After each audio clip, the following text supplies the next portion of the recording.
Are you ready to talk about the most recent book that traumatized me? Sure.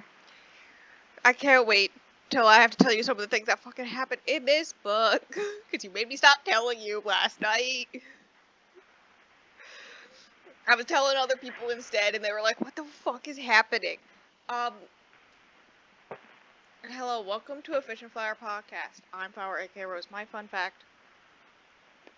What's my fun fact? My fun fact is I've been drinking more water, so now my sodium count is too low, so now I'm eating potato chips, and yeah, that's my fun fact. My name is Fish, aka Stingray, and my fun fact is, I'm getting my head shrunk tomorrow. Everybody clapped. Woo! I really need it. Uh-huh. My other fun fact is that while I was reading this book, I was on a video call with people, like, they couldn't hear me, but they could definitely see me.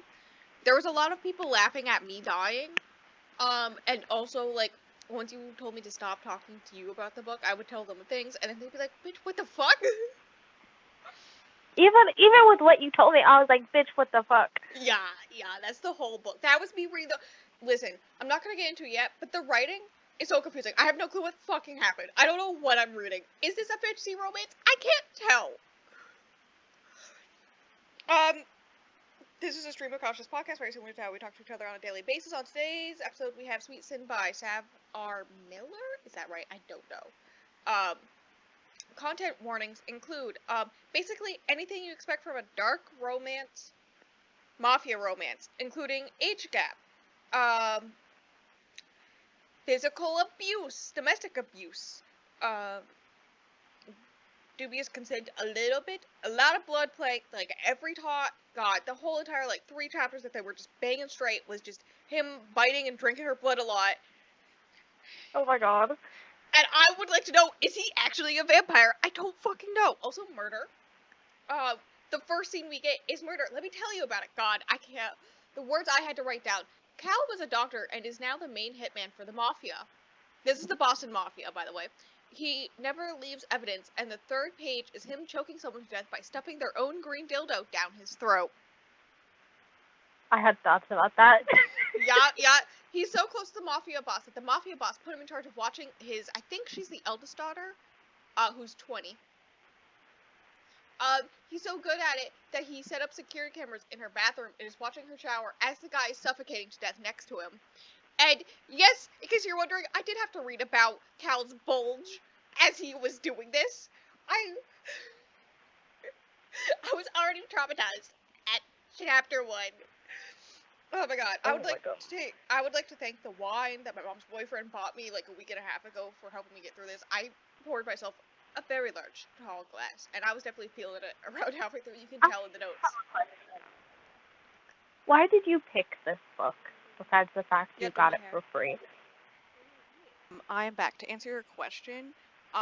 So this book came out initially in a collection of, like, dark romance novellas, right? And then after that was done, like, the circles of that was done, she released it as its own book, like, novella prequel thing, right?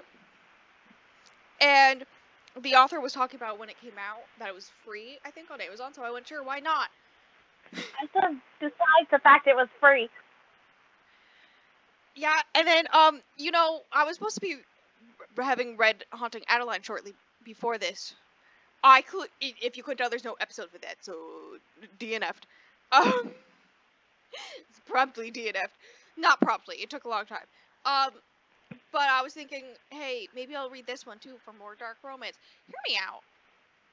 Because it's supposed to be like a whole October thing. Hear me out. I like some dark romance. Flashback to the very long Mindfuck episodes. But I don't know why this one and the Haunting Adeline series really bothers me. I can't put my finger on it yet. I think it's different extremes. I will Because figure at it the out. end of the day, I don't think Mindfuck was a dark romance. She was just a murderer who happened to have a relationship.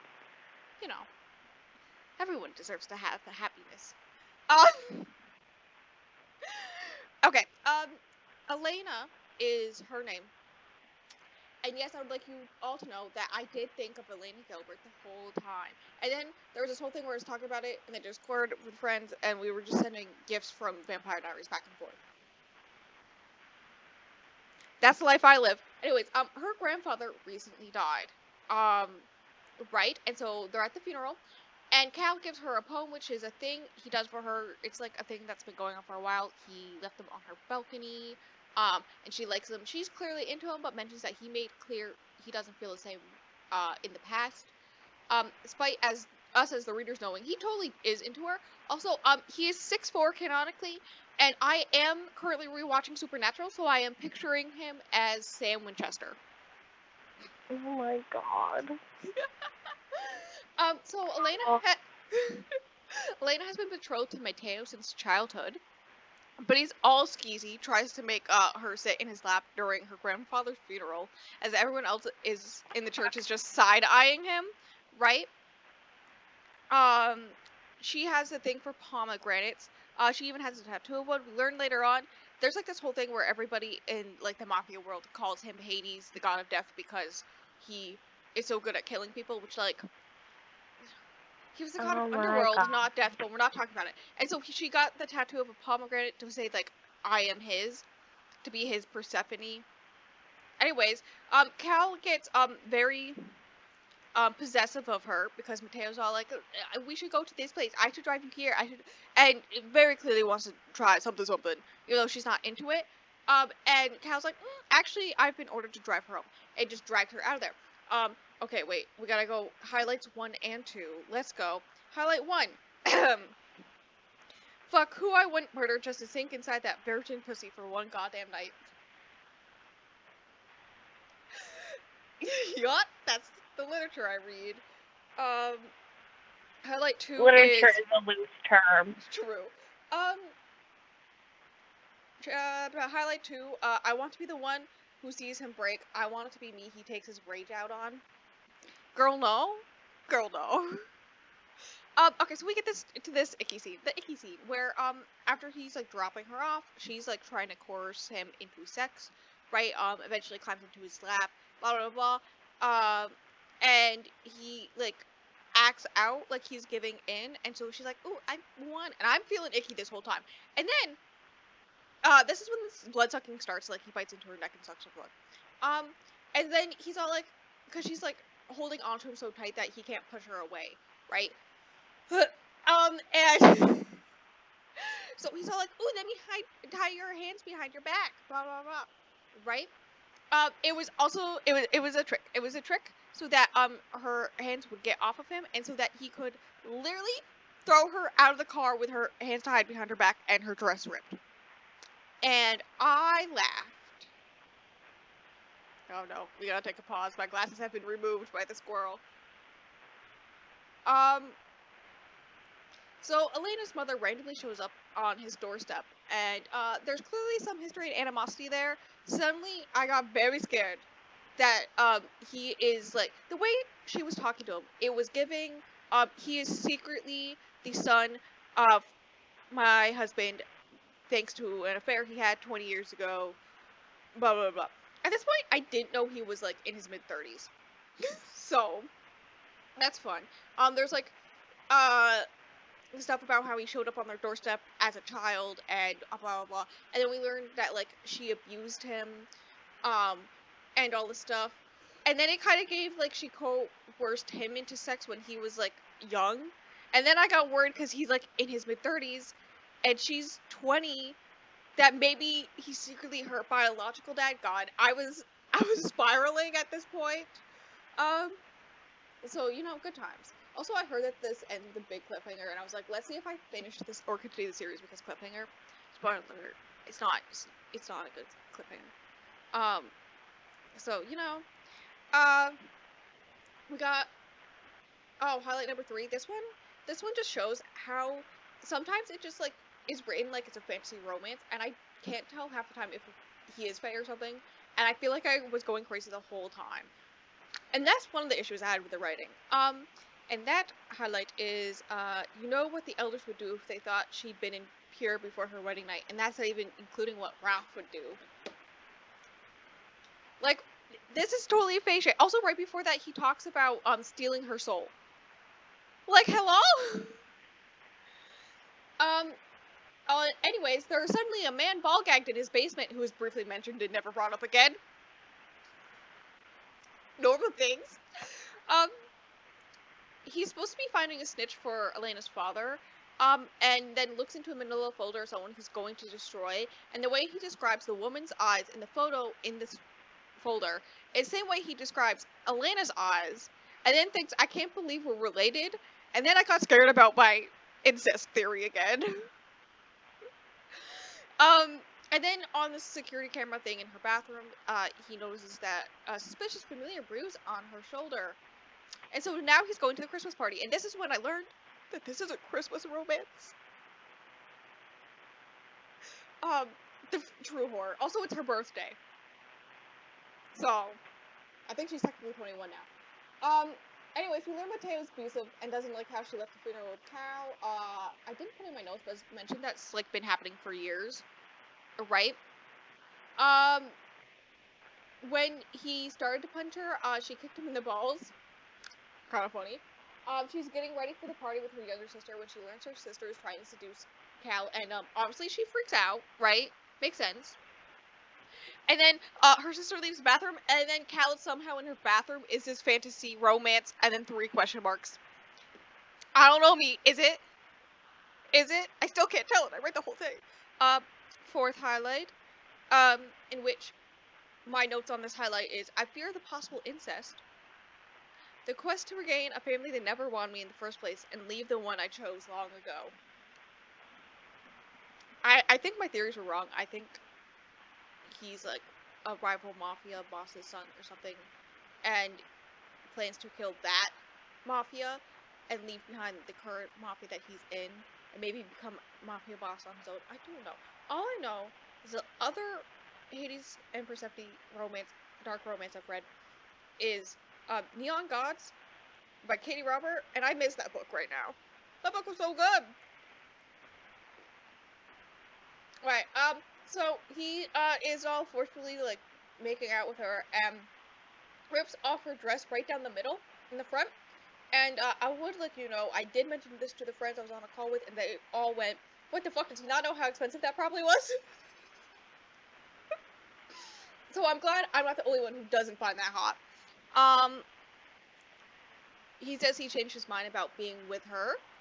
And then notices that Mateo also gave her a black eye and he's ready to kill a bitch, but she distracts him by using his government name, which is Callum with a K, and requesting poetry about him instead of someone else he's copied down. And I think it was like briefly mentioned that she is going to school to be an English teacher. And I think the reason why is because of all the poetry he's left her over the years. And that's not... Girl, I swear. Elena, please. Highlight 5.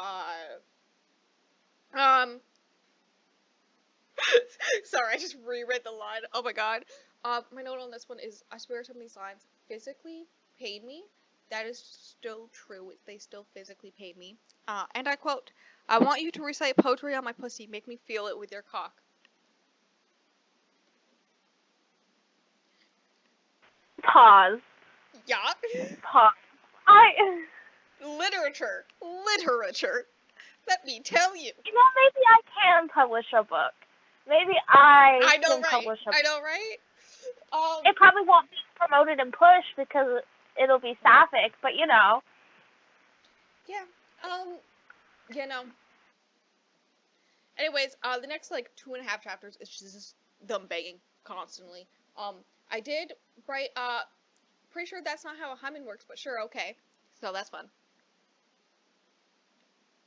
Honestly, I'm worried that she has some kind of um like anemia or something, because the amount of blood she was losing after doing that. I was like, girl,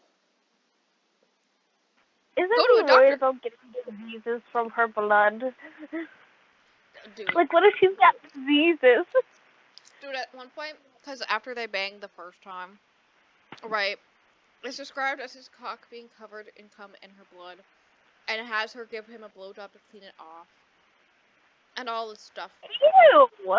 I know, right? And she's all like, are you sure this isn't dangerous? Cause like, what the fuck with all my blood, right? And he's like, do you not trust my um blah blah blah doctor? Cause I'm a doctor, and if so, we maybe shouldn't be doing this.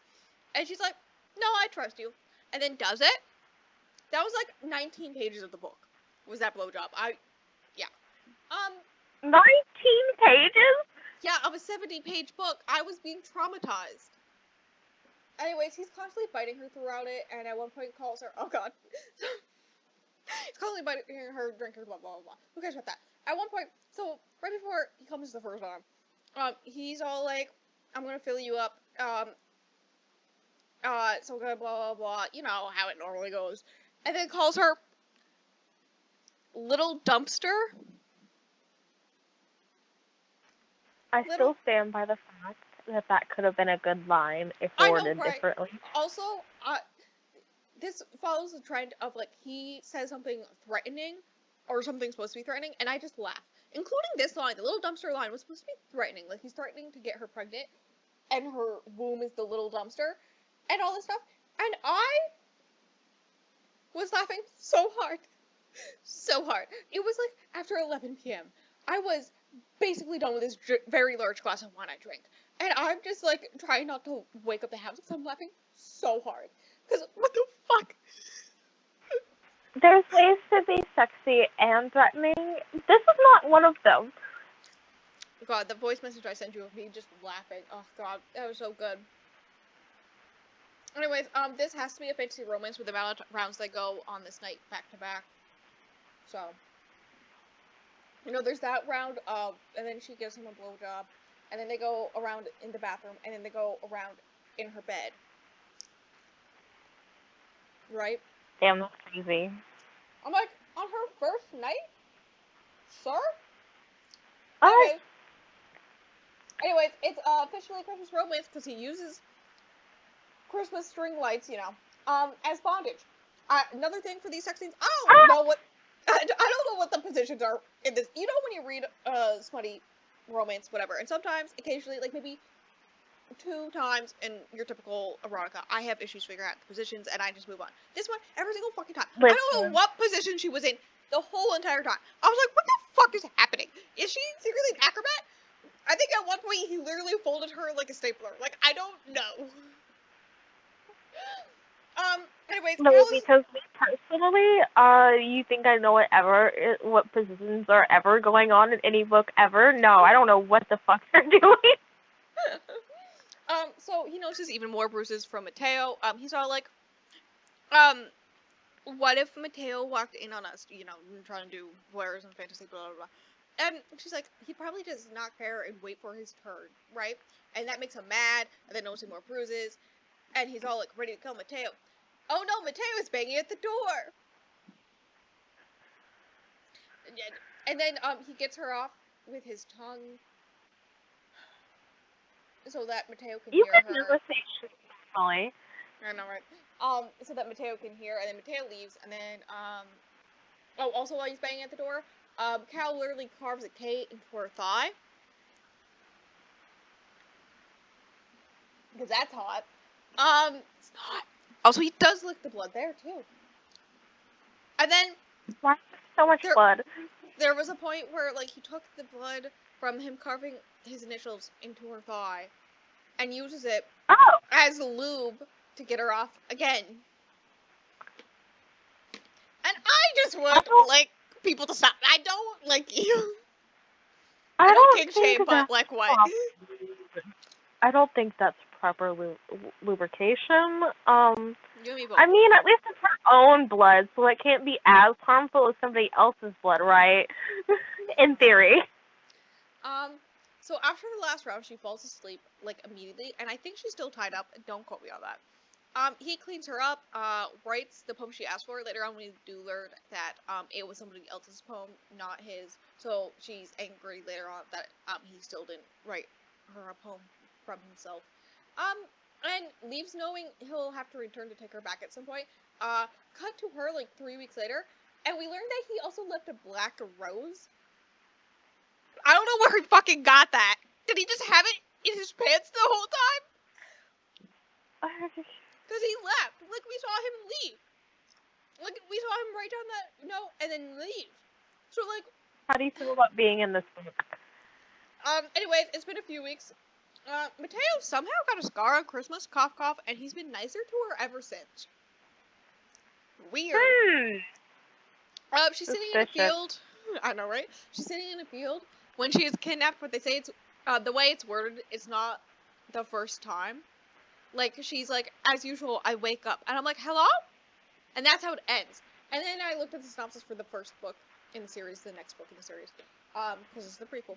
And, he kidnaps her to make her his bride. I'm pretty sure that's what just happened. So. Be for real. I know, right?